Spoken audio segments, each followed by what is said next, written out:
So in this next section, what we want to do this week is look at these types of graphs where we multiply and divide the ordinates. So you've got these four situations to do. The first one's pretty much you've done a lot of. Hey, once you've got a function fx, just multiply it by some constant. So we know what that does to an enlargement factor. Then we want to look at a situation when we're going to multiply two graphs. So we've got two functions and multiply, look at their graphs and then multiply the functions there to give us a new graph. Then we've got a situation where we've got a function and then we want to 1 over the function. And then we've got the two functions, we're going to divide the two functions. So the first one is the first two we want to look at. And what happens when we multiply ordinates? So the few things we need to consider. So you've got two functions, we call them fx and gx. And what we want to do with those is have a look at some situations that will occur.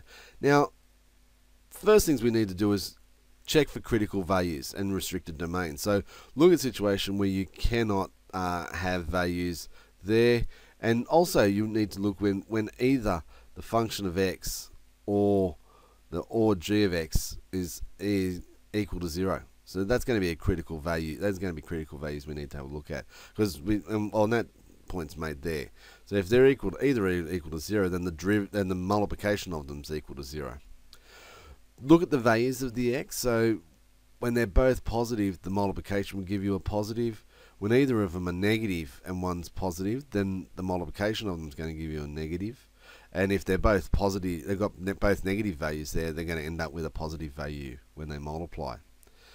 You want to investigate the value of the function of x, function of f of x times g of x as we approach positive or negative infinity. And that's really for the case of, do we have a horizontal asymptotes? And sometimes the horizontal asymptotes will be the x-axis, but it might be more than that. Might be something other than that. So, and also look for odd and even functions, because we get this situation similar to above with the positive and negatives. The two even functions when multiplied will give you an even function. Two odd functions multiplied will give you an even function. And one's odd and one's even, they'll multiply to give you an odd function.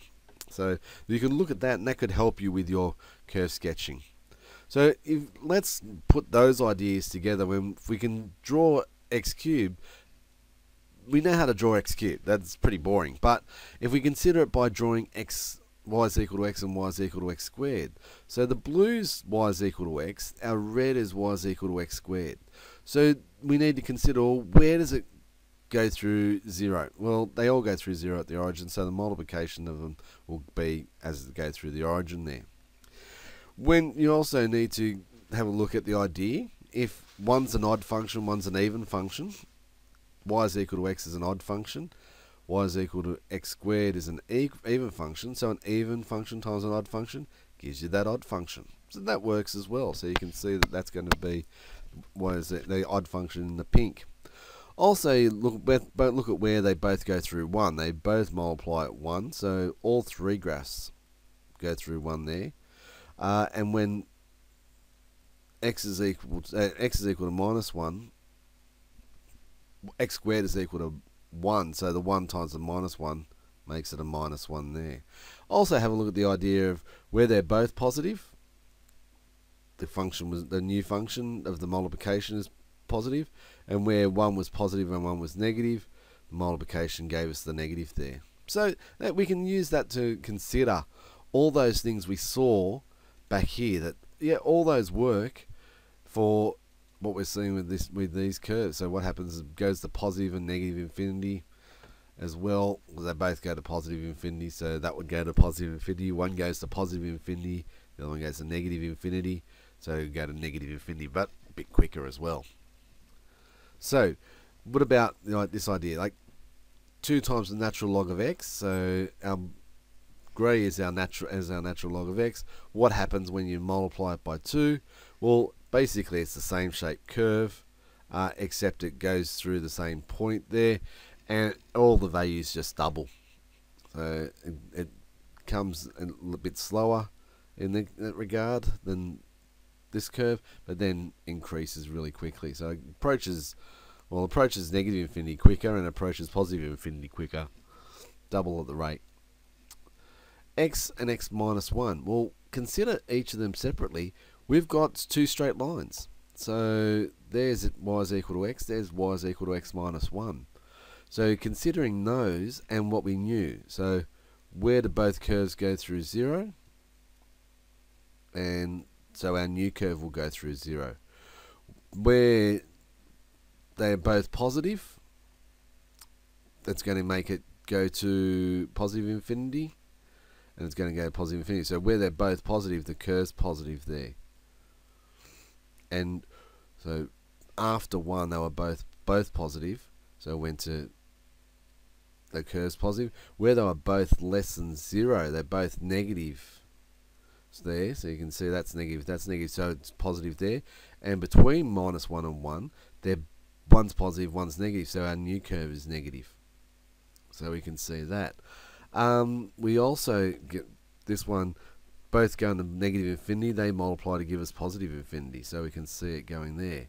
Also consider that x is a odd function. Okay, that one's not an odd or even function, so we can't consider that one and work out with the odd and even functions there. So we don't get to play with that idea. But we look at our resulting curve and we see a parabola. And hopefully we can go back and go, oh yeah, x squared minus x. Yeah, we know that's a parabola. So again, we probably wouldn't use this technique to solve x times x minus 1, but it works if we consider the two lines and then get our parabola from that. Let's have a look at one. It's probably a little bit harder in that respect, that we can start to use this technique. Multiplying x squared and x squared minus 4. Well, there's x squared, and there's x squared minus 4. What type of function are we going to get? So again, we're looking at the idea of where's it positive, where's it negative, and at different times. Firstly, where does it go through 0? So you can see the curve goes through 0 there. It goes through x squared goes through 0 there, and x squared minus 4 goes through 0 there. So our new curve in the pink here goes through at minus 2, 0, and positive 2. Because when we multiply either of these curves, they're at 0, so multiply to give you 0. We can also see where the curves are going to cross, where that's equal to 1, the two curves cross there.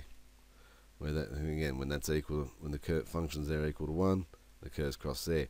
Where this function's equal to 1, the curves cross as well. So we can get that idea.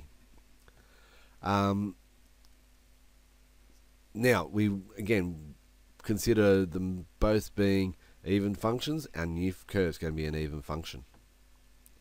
So we can look at that. And what we want to try and do is look at the fractional values as well. Like if you need to get in that close, we'll do more with fractional values later on. But you can see where they get close to the x-axis and what happens when we multiply fractions as well in this regard. But again, if we apply those rules we saw on the first page, we get the idea of how we're going to draw this up and be able to get something that's reasonably accurate. Again, we're not looking for totally accurate curves, but functions that are going to have the correct attributes. So this one here, we've got an x squared times e to the x. So we're looking at x squared, e to the x in the red there. So and then, well, what happens with our curve? So again, this one goes through 0. It's the only time it goes through 0. So obviously it will touch there. In this time it goes through 1 as well. So that won't make much of a difference in that at that time. Where they're both going to be positive, so it's going to be above the x-axis except for the point where it's equal to 0 there.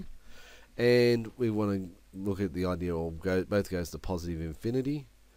One goes to infinity there, and one goes to 0. So it's going to go closer to, it's going to approach 0. It's going to start taking over and being more dominant in that respect. So anything times 0 is 0. So that's why it's getting closer to that point. So because it's that, you're going to have a turning point somewhere here. You can do the first derivative to find that point. So derive it, and you're able to find the derivative of the function and get the stationary point that exists there at minus 2. It's coming up as minus 2 with a 0.85 there, but I'm pretty sure it's just at minus 2. So you can get your turning point there. There's the graph of the